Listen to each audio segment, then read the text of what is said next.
Hello bull trackers. दोस्तों आज के इस वीडियो में हम 3 इम्पॉर्टेंट इश्यूज़ के बारे में बात करने वाले हैं जो अगले हफ्ते मार्केट पर एक बड़ा इम्पैक्ट डाल सकते हैं। तो पहला जो ईरान वॉर के बारे में अपडेट है और ये कहा जा रहा है कि डील हो गई, फिर दोबारा से गोलाबारी हो गई और अब फिर कुछ कहा जा रहा है, तो उसकी क्या रियलिटी है और क्या वाकई में पीस डील हो सकती है, इसके बारे में बात करेंगे। साथ में स्पेसएक्स की बम्पर लिस्टिंग हुई है जैसा कि हमने आपके साथ शेयर किया था। सो कैसे वो अगले हफ्ते और उसके बाद आने वाले दिनों में मार्केट्स पर बड़ा इम्पैक्ट डाल सकता है, इसके बारे में बात करेंगे। और देन अगले हफ्ते मार्केट्स में क्या हो सकता है, डेटा क्या कह रहा है, एफआईआईज की किस तरीके की पोजीशंस बन रही हैं, इसको भी डिकोड करेंगे।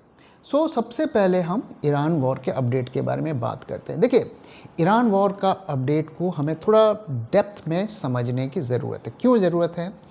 क्योंकि हर एक आध हफ्ते में कोई बड़ी हेडलाइन आ जाती है और हम सब एक्साइटेड हो जाते हैं या डर जाते हैं कि ये हो गया, ये हो गया।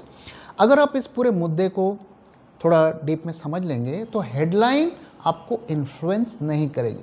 सो अभी इस वक्त क्या सिचुएशन है, आइए इसको समझते हैं। तो क्या है कि जैसा कि आपने फ्राइडे के दिन सुना कि ऐसा अनाउंस ही कर दिया गया कि अब हो ही गया। और क्या होता है ना, जब कोई अनाउंसमेंट आती है और साथ में मार्केट का रिएक्शन हमें देखने को मिलता है तो हम खुद कन्विंस हो जाते हैं। बड़ा से बड़ा बेयर्स या बुल भी होता है तो वो जब देखता है कि खबर और मार्केट का रिएक्शन इन सिंक है, सो उस पर वो बिलीव करने लगता है। और मार्केट को जो चलाते हैं, जो इन्फ्लुएंस करते हैं, वो हमारी इस कमज़ोरी को समझते हैं। सो जैसा कि ईरान वॉर में है, आप जानते हैं 3 पार्टीज़ हैं, ओके, यूएसए, ईरान और इजराइल। तो इस पीस डील को लेकर वो तीनों क्या सोचते हैं और क्या कह रहे हैं, अगर आप समझ लेंगे तो आपको पता चल जाएगा कि हम डील से रिलेटेड जो भी न्यूज़ आ रही है उस पर यकीन करें या नहीं करें। तो पहले ईरान की बात करते हैं। तो ये सब कुछ शुरू कैसे हुआ? ईरान के जो फॉरेन मिनिस्टर हैं उन्होंने कहा कि हम डील के काफ़ी नज़दीक हैं। अब अगर ईरान ही कह रहा है तो मार्केट को तो उस पर यकीन करना ही है, लेकिन इसके पीछे की कहानी क्या है इसको समझते हैं। तो ईरान ने अपने कंट्री में अपने सिटीजन्स को through their state own television ये कहा है कि हम डील के काफ़ी करीब हैं और हम ये लड़ाई जीत चुके हैं, ऐसा उन्होंने अपनी पब्लिक को कहा। और ये जो भी हम डील की बात कर रहे हैं अपने टर्म्स पे कर रहे हैं, ये मैसेज उन्होंने उसको दिया। और साथ में अपने पब्लिक को ये बोला कि हमारे ऊपर जो सैंक्शंस हैं उन्हें हटा दिया जाएगा, यूएस अपना ब्लॉकेट को पूरी तरीके से हटा देगा और हमारे जो फ्रोज़न एसेट्स हैं, हमारा जो पैसा यूएस से दबा के रखा हुआ है, 50% रिलीज़ कर देगा। और उसके बाद फिर न्यूक्लियर के ऊपर डिस्कशन होगा। पहले पैसा आएगा, फिर न्यूक्लियर की बात होगी। और उन्होंने ये भी कहा कि हम भाई अपना न्यूक्लियर प्रोग्राम छोड़ने वाले नहीं है, अपना यूरेनियम, एनरिच्ड यूरेनियम हम ईरान के अंदर ही रखेंगे, कहीं भी जाने नहीं देंगे। और पहले एमओयू साइन होगा, फिर हमारा 50% पैसा आएगा और उसके बाद 60 दिन के अंदर हम न्यूक्लियर के ऊपर बात करेंगे। और हॉर्मोज हमारा है, हॉर्मोज पे हम वापस कभी भी पुराने स्टेट पर नहीं जाएंगे। ये ईरान ने अपने पब्लिक को टेलीविज़न पर कहा। आपको लगता है ये डील हो गई है? अब यूएसए क्या कहता है उसको भी समझते हैं। यूएसए का रिएक्शन इसका बिल्कुल उलट है। तो सीएनएन को एक इंटरव्यू में जो यूएस गवर्नमेंट के रिप्रेजेंटेटिव उन्होंने कहा कि हॉर्मोज तो भाई खुलने वाला है। अब देखिए कैसे व्यूज़ पूरे उलट उधर में है। और ईरान मान गया है कि वो न्यूक्लियर को हटा देगा और जो उसका यूरेनियम है उसको भी वो डिस्ट्रॉय कर देगा और वो जो डिस्ट्रॉयड यूरेनियम है वो कंट्री से बाहर चला जाएगा। ईरान ने प्रॉमिस किया है कि वो कभी भी न्यूक्लियर आर्म्स ना बनाएगा, ना खरीदेगा, ना रखेगा। और सैंक्शंस तभी लिफ्ट किए जाएंगे जब ईरान उस पर साइन कर देगा और फ्रोज़न एसेट्स भी तभी रिलीज़ करेंगे जब डील पर वो साइन कर देगा। सो ये दोनों कंट्रीज़ आप देख रहे हैं बिल्कुल उलट पोजीशन है। अमेरिका सोच रहा है कि भैया एक बार मैं इसका यूरेनियम ले लूँ फिर तो मैं इसको बर्बाद कर दूंगा। और ईरान इतना बेवकूफ़ नहीं है, वो भी समझ रहा है कि क्या गेम हो रहा है। सो मेरा पॉइंट ये है कि दोनों की सिचुएशन बिल्कुल उलट है। सो हम कैसे मान लें कि डील होने जा रही है? सो इसलिए जो खबर वबर सो जब आती है तो हमें उससे उतना इन्फ्लुएंस नहीं होना चाहिए। अब तीसरी जो कंट्री है वहाँ पे तो पूरा ही प्लॉट ट्विस्ट है, इजराइल। इजराइल शुरू से कह रहा है कि भाई ठीक है, हम इस डील के फेवर में हैं, लेकिन लेबनान को तो हम इस डील में घुसने देंगे नहीं, हम उसे लपेटेंगे। और पिछले अप्रैल में भी जब इस साल अप्रैल में जब सीज़फायर अनाउंस हुआ था, उसमें भी उन्होंने लेबनान के ऊपर बॉम्बिंग की। जिस दिन सीज़फायर अनाउंस हुआ उसके अगले दिन ही उन्होंने करीब 160 बॉम्ब्स लेबनान के ऊपर गिराए 10 मिनट के अंदर, और फिर अभी भी वही हो रहा है। सो आप देख सकते हैं कि तीनों कंट्रीज का अलग स्टैंड है, और इजराइल का सीधा सा कहना है हम लेबनान को इंक्लूड नहीं करेंगे, और ईरान का बिल्कुल अपोजिट पोजीशन है कि अगर लेबनान इसमें नहीं है तो डील में हम नहीं हैं। सो इसको समझना इसलिए ज़रूरी है कि ग्राउंड पर सिचुएशन बिल्कुल अलग है, जो हमको बताया जा रहा है वो बिल्कुल अलग है।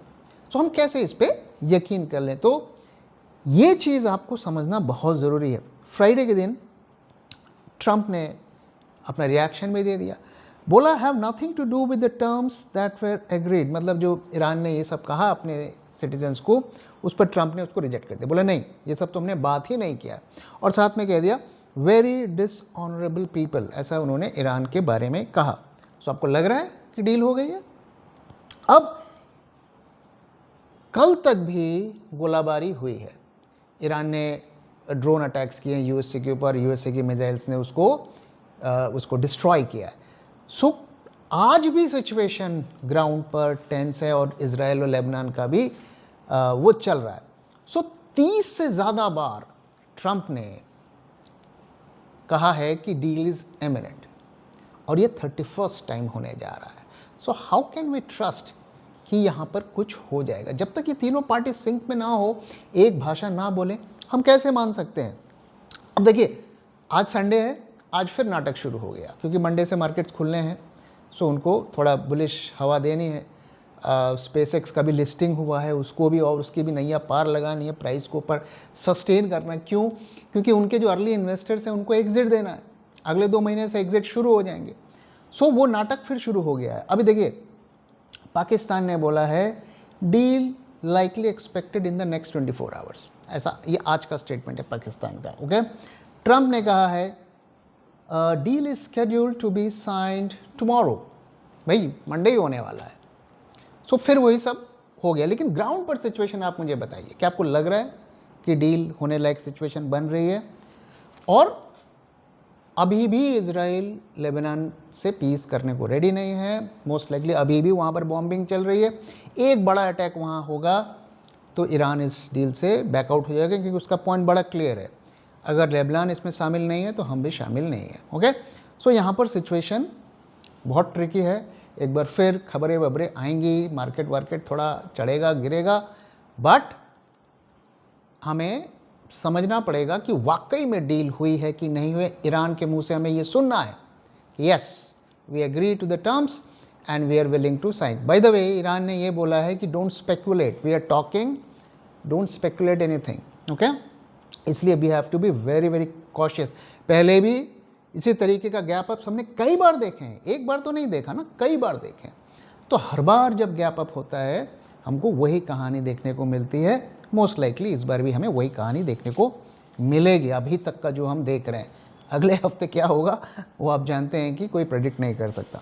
ओके, अब स्पेसएक्स की बात करते हैं। तो दोस्तों, हमने आपके साथ शेयर किया था कि स्पेसएक्स की बम्पर लिस्टिंग हो सकती है, क्योंकि पूरा वहाँ का जो सरकारी तंत्र है, फाइनेंशियल पूरा सिस्टम है, उसको सक्सेसफुल करने पे लगा हुआ है। सो अब ऐसा लगता है कि अमेरिका भी बनाना रिपब्लिक बन चुका है, एक आदमी को फ़ायदा पहुंचाने के लिए देश की सारी इंस्टीट्यूशंस लगी हुई हैं। तो और उसका रिएक्शन भी हमें देखने को मिला। तो 135 की उसकी लिस्टिंग प्राइस थी, $135 की, और ये ओपन हुआ $150 पे, फिर 176 का हाई लगाया, और फिर 161 के आसपास ये क्लोज हुआ। तो करीब 20% का लिस्टिंग गेन हुआ। 176 का हाई लगाया, इतना मैं एक्सपेक्ट कर रहा था, लेकिन मैं ये नहीं एक्सपेक्ट कर रहा था कि क्लोजिंग इतनी नीचे होगी, क्योंकि जिस तरीके से इतना सरकारी सपोर्ट और फाइनेंशियल सिस्टम के सपोर्ट दिया गया था, सो इसको ड्रॉप नहीं होना था। तो ये थोड़ा सा एक चिंता की बात है कि क्या आने वाले दिनों में इसका होगा। तो $75 बिलियन ये वहाँ से रेज़ कर रहे थे मार्केट से। बहुत ही कम फ्री फ्लोट, बहुत 5% से कम का फ्री फ्लोट वो लिस्टिंग में आया था। लायन शेयर तो एलन मस्क के पास ही है। और 75 बिलियन की वैल्यूएशंस को कितना पैसा उसके लिए सब्सक्राइब किया गया, तो $250 बिलियन, यानी 4 गुना ज़्यादा आईपीओ ओवर सब्सक्राइब हुआ। इतना बड़ा सब्सक्रिप्शन 4 गुना ओवर सब्सक्राइब हुआ इतनी हाई वैल्यूएशन पर। आप सोच सकते हैं किस तरीके का वहाँ पर खेला हुआ। तो ये इसको आप as a grand success view कर सकते हैं, but it was actually engineered euphoria इसे मैं कहूँगा। और इसमें वहाँ का फाइनेंशियल सिस्टम भी लगा हुआ था और ट्रम्प भी लगा हुआ था। अब इसका फ्यूचर क्या है और कैसे ये आने वाले दिनों में मार्केट को इम्पैक्ट कर सकता है, इसको हम समझेंगे। सो पहले अगर आप देखिए कि जैसा मैंने इसके बारे में कम से कम 2 वीडियोज़ आपके बना के शेयर किए हैं कि उसके 3 बिजनेसेस हैं। ओके, सो इसमें से जो इनका सबसे प्रॉफिटेबल बिजनेस है और only business which is profitable is जो इनका वो टेलीकॉम का जो बिजनेस है। ओके, और यही जो है रेवेन्यू जनरेट कर रहा है, जो स्टारलिंक जो इनका बिजनेस है। तो इनका Q1 में अगर आप देखिए तो $3.26 बिलियन का इन्होंने रेवेन्यू जनरेट किया है और इनके सब्सक्राइबर्स भी डबल हुए हैं। तो ये जेन्युइन बिजनेस है। लेकिन इसके अलावा जो इनके 2 बिजनेस हैं, रॉकेट्स का और AI का, वो दोनों पैसा फूंक रहे हैं। तो अगर 3 भाई हैं, एक भाई पैसा कमा रहा है तो बाकी 2 भाई फूंक रहे हैं। तो ये यहाँ पर देखने को मिल रहा है। AI बिजनेस में अगर हम देखें सो इनका Q1 का लॉस है $2.47 बिलियन। इतना इन्होंने पैसा बर्न कर दिया Q1 में। और रॉकेट बिजनेस करीब $662 मिलियन का लॉस है Q1 में। और इस कंपनी की अगर हम फाइनेंशियल कंडीशंस देखें, $29 बिलियन का इनके पास डेट है। ओके, और हाथ में कैश कितना है, करीब $15.85 बिलियन। जितना कैश है उससे ज़्यादा का डेट है। तो कंपनी की फाइनेंशियल कंडीशन आप देख रहे हैं कि बहुत रोज़ी नहीं है। और जिस तरीके के वैल्यूएशंस वगैरह दी जा रही हैं, सो highly over valued stock. Morning star ने इसकी वैल्यूएशन की स्टडी की और कहा कि इसकी जो फेयर वैल्यू है $63, यानी कि करंट प्राइस से 50% डाउन। इतना ज़्यादा ये स्टॉक ओवर वैल्यूड है। पर इसके बावजूद भी, जैसा मैंने आपको बताया कि वहाँ के सारा फाइनेंशियल सिस्टम इसको सक्सेसफुल करने पे लगा हुआ है। क्यों लगा हुआ है? क्योंकि इस कंपनी में USA के बड़े बड़े लोगों का इन्वेस्टमेंट है और उसने काफ़ी लो प्राइस पर उसमें इन्वेस्ट किया है। उसमें कई सारे नेता वेता भी होंगे, बिजनेस हाउसेस भी होंगे, जो AI की बड़ी बड़ी कंपनीज हैं वो भी होंगी। आई एम प्रीटी श्योर कि ट्रम्प का भी कोई ना कोई गुर्गा इसमें पैसा लगाया होगा। उनको चाहिए एग्जिट, और वो एग्जिट हाई प्राइस पे चाहिए। सो अभी भी पूरा तंत्र उसमें लगेगा कि इसके प्राइस को हम यहाँ से और ऊपर ले जाएं ताकि वो एग्जिट कर जाएं। अभी तो लॉक इन पीरियड है और मैंने आपको दिखाया था कि कैसे फेज मैनर पर वहाँ पर एग्जिट किया जाएगा। तो ये सारा ड्रामा साल के अंत तक चलेगा, लेकिन इसके प्राइस को ऊपर रखना पड़ेगा और इन जनरल मार्केट्स को भी थोड़ा ऊपर रखना पड़ेगा। तो ये जो इस तरीके की बीच बीच में खबरें आएंगी, ईरान वॉर रुक गया, डील हो गई, साइन हो गई, ये नाटक अभी चलेगा, क्योंकि यहाँ पर काफ़ी USA के बड़े बड़े लोगों को एग्ज़िट लेना है। और जब वो एग्ज़िट ले लेंगे फिर बचेगा कौन? रिटेल वाला ही बचेगा और वही उसको लेकर बैठा रहेगा। तो अभी इसमें क्या डेवलपमेंट होने वाला है? तो देखिए, पहला तो अभी ये लिस्टिंग हो गई नैस्डैक में भी, ये जुलाई 7 को ऐड हो जाएगा नैस्डैक 100 में। और जब ऐड होगा तो इसमें $60 बिलियन की बाइंग होगी। जो ETFs होते हैं उन्हें पैसिव बाइंग करनी होती है। $60 बिलियन इस स्टॉक में आने वाला है जुलाई 7 को। जून 16 को ये वहाँ पे US से के जो ऑप्शंस मार्केट है उसमें लिस्ट होगा।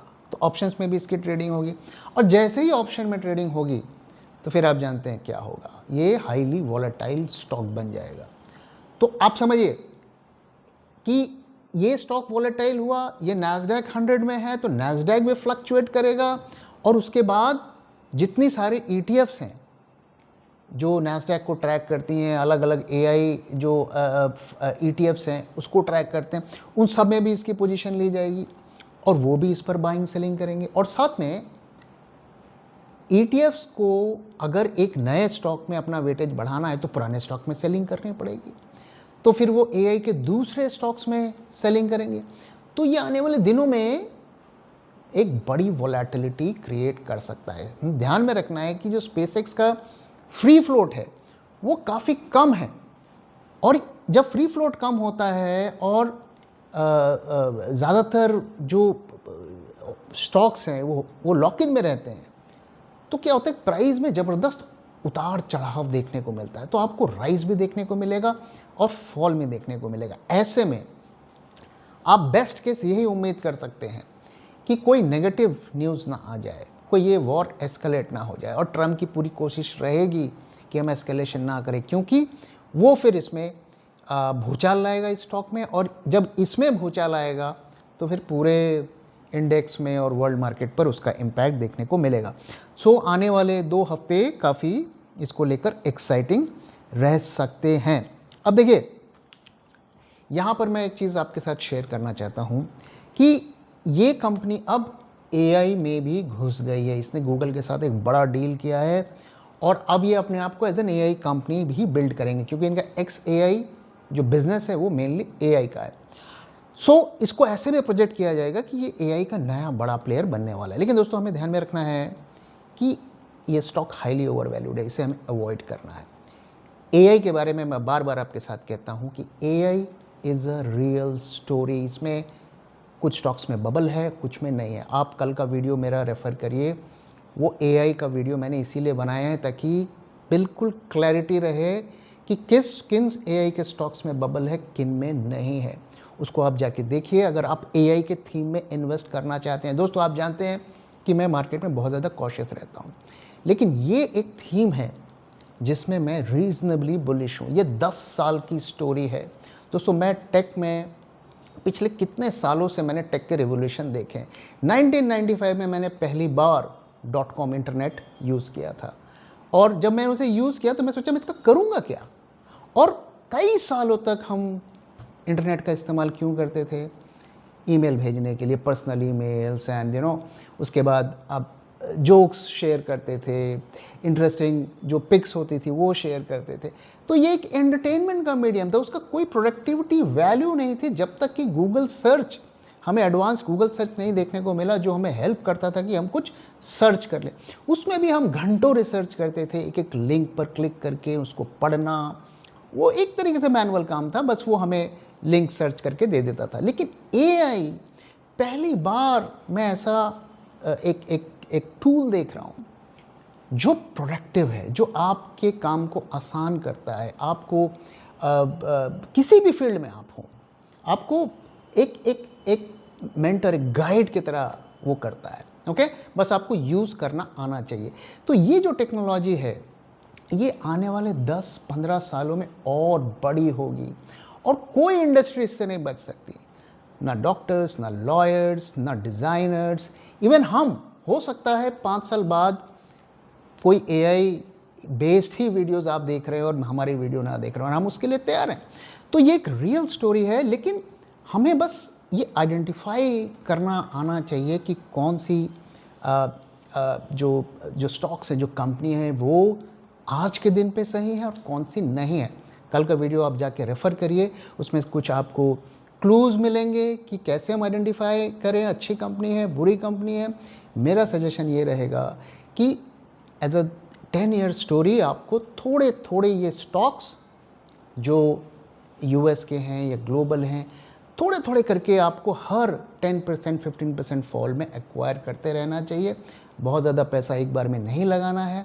बाय ऑन डिप्स करिए, एक 10 स्टॉक्स का एक बास्केट बनाइए, धीरे धीरे एक्यूमुलेट करते जाइए, और अगर एक भी बड़ा मल्टीबैगर बन गया तो आपको जनरेशन वेल्थ दे सकता है। सो शॉर्ट टर्म में उतार चढ़ाव सब देखने को मिलेगा, लेकिन जो उसमें से अगर आप जो क्राइटेरियाज मैंने आपके साथ शेयर किए हैं उस वीडियो में, आप जाके रेफ़र कर सकते हैं। उनको अगर आप ट्रैक करेंगे तो आप सही जगह पर अपना बेट लगा पाएंगे। तो एक बार जाके इस वीडियो को चेक करिए, और अगर हमसे कोई असिस्टेंस चाहिए, हेल्प चाहिए, please feel free to reach out. हमारे व्हाट्सएप नंबर पर आप रीच आउट कर सकते हैं। सो ये दोनों इवेंट अगले हफ्ते मार्केट पर इम्पैक्ट डालेंगे। इनफैक्ट मैं कहूँगा कि अगले 2 से 3 हफ्तों तक ये सब कुछ चलेगा और इसका इम्पैक्ट बाज़ारों में देखने को मिलेगा। अब फ्राइडे के दिन मार्केट में हमने देखा कि अनएक्सपेक्टेड रैली देखने को मिली, ओके, और न्यूज़ ड्रिवन थी, और ये रैली का डेटा मैंने आपको फ्राइडे को दिखाया भी कि ये बाइंग वाली रैली नहीं थी, ये ज़्यादातर शॉर्ट कवरिंग की रैली थी। रैली का रीज़न हम जानते हैं, म्यूचुअल फंड वालों ने अच्छी बाइंग की, एफआईआईज़ ने ज़्यादा सेलिंग नहीं की। उनके करीब म्यूचुअल फंड के डीआईआईज़ की करीब 5000 करोड़ की बाइंग थी, और एफआईआईज़ की करीब 1000 करोड़ की सेलिंग थी। तो गैप बहुत ज़्यादा था। बैंक के स्टॉक्स को ज़बरदस्त तरीके से खरीदा गया, जिसने रैली को फ्यूल किया और इसने एक शॉर्ट कवरिंग को ट्रिगर किया। तो जैसे कि मैंने कहा कि एक खबर आती है और जब उसका रिएक्शन मार्केट में देखने को मिलता है तो हम कन्विंस हो जाते हैं कि ये खबर सही है, और वही मार्केट में हमें होने को दिखा। अब फ्राइडे का जब डेटा अगर हम देखें, वहाँ हमें क्या देखने को मिल रहा है। सो फ्राइडे का डेटा अगर मैं देखूं तो वो हमें ये बता रहा है कि एफआईआईज़ ने पोजीशंस कट किए हैं, शॉर्ट्स कट किए हैं, क्योंकि जब इतनी बड़ी रैली आपको देखने को मिलेगी मार्केट में, सो उसकी लोग उसको पोजीशन को कट करेंगे, इसको हम डिनाई नहीं कर सकते।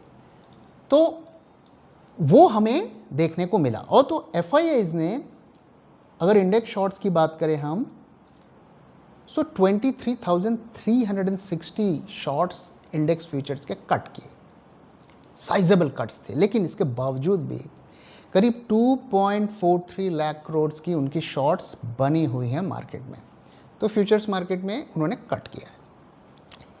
ऑप्शंस मार्केट में भी उनकी बेरिशनेस का लेवल बढ़ा है, ओके। जो एफआईआईज़ का पुट कॉल रेशियो है 0.55 से 0.78 बढ़ा है, ओके। निफ्टी का, बैंक निफ्टी का, दोनों का पुट कॉल रेशियो बढ़ा है। सरप्राइजिंगली बैंक निफ्टी का पुट कॉल रेशियो ज़्यादा नहीं बढ़ा, निफ्टी का ज़्यादा बढ़ा है, जबकि बैंक निफ्टी में ज़्यादा रैली देखने को मिली। निफ्टी का पुट कॉल रेशियो 0.42 बढ़ा है और बैंक निफ्टी का 0.12 बढ़ा है। सो फ्यूचर्स मार्केट में पोजीशंस कट हुई, शॉर्ट्स कट हुई, ऑप्शंस मार्केट में बुलिश पोजीशंस ऐड हुई। सो बट कैश मार्केट में क्या हुआ? कैश मार्केट में आप जानते हैं उनके सेल की फिगर आई। सो अभी भी वो सेल कर रहे हैं। तो ये बेसिकली जो डेटा हमें बता रहा है कि शॉर्ट कवरिंग फ्राइडे के दिन हुआ है, बट अभी भी बाइंग नहीं हुई है। जो डेटा कह रहा है कि डीआईआईज़ ने बैंक के स्टॉक्स का इस्तेमाल करके मार्केट्स को चढ़ाया और उसने शॉर्ट कवरिंग को ट्रिगर किया। और अगर वीकली बेसिस पर एफआईआईज़ की हम देखें तो भी वो नेट सेलर हैं। पिछले हफ्ते एफआईआईज़ का नेट सेलर है, लेकिन उनकी जो सेलिंग है वो 3 हफ्तों के लोएस्ट लेवल पर है। बट सेलिंग तो सेलिंग है, वो अभी भी सेलर बने हुए हैं। तो जब तक एफआईआईज़ बायर नहीं बनेंगे और डेरिवेटिव मार्केट में उनकी पोजीशंस रिवर्स नहीं होंगी, बड़े स्केल पर शॉर्ट्स नहीं कटेंगे, तब तक हम इस पे नहीं बिलीव कर सकते कि ये सस्टेनेबल रैली हमें देखने को मिलेगी। सो अगर आप प्राइस को देखें तो आप अगर हमारे वीडियोस देख रहे हैं तो हमने आपको कहा था कि प्राइस एक चैनल पर मूव कर रहे हैं। अब ये चैनल के बेस से चैनल के टॉप तक पहुंच रहा है, और इस हिसाब से जो इसका टॉप हमें देखने को मिल रहा है 23,750 फिलहाल के लिए यही टॉप है। और नेक्स्ट जो शॉर्टिंग की अपॉर्चुनिटी हमें मिलेगी वो 23,450 से नीचे मिलेगी। फिलहाल के लिए देखिए मैं डेटा पे जाता हूँ, डेटा में मुझे अभी भी वो बुलिशनेस नहीं देखने को मिल रही है। इस तरीके का जो गैप अप 300-400 पॉइंट, ये गैप अप अगर आप देखें तो ये हमें 25 मई को भी देखने को मिली थी, सेम पैटर्न। और उसके बाद जो है नॉन स्टॉप हमें करीब 400-500 पॉइंट का फॉल भी देखने को मिला था। सो वी हैव टू सी कि कहाँ तक ये अभी जाता है। सो जैसा कि मैंने कहा कि 23,750 तक इसका बेसिकली टॉप हो सकता है। अब देखिए खबरों का बाज़ार अभी भी गर्म है, अभी भी डील की बात हो रही है। अब रात तक क्या खबर आती है, अगर कुछ फिर पॉजिटिव न्यूज़ आएगी तो हो सकता है कल फिर हमें गैप अप देखने को मिले। लेकिन जैसा मैंने कहा कि डेटा हमें देखना है और ईरान क्या कह रहा है हमें उसे देखना है और उसके बेसिस पर चलना है। तो होपफुली अभी आप खबर के बेसिस पर डिसीजन नहीं लेंगे और क्या हमें ईरान कह रहा है उसके बेसिस पर लेंगे और डेटा को देखकर लेंगे। तो दोस्तों, इसी के साथ इस वीडियो को मैं यहाँ पे ख़त्म कर रहा हूँ। वीडियो कैसा लगा ज़रूर बताइएगा और अपना फीडबैक भी शेयर करना मत भूलिएगा। Thank you very much for watching and thank you for your time.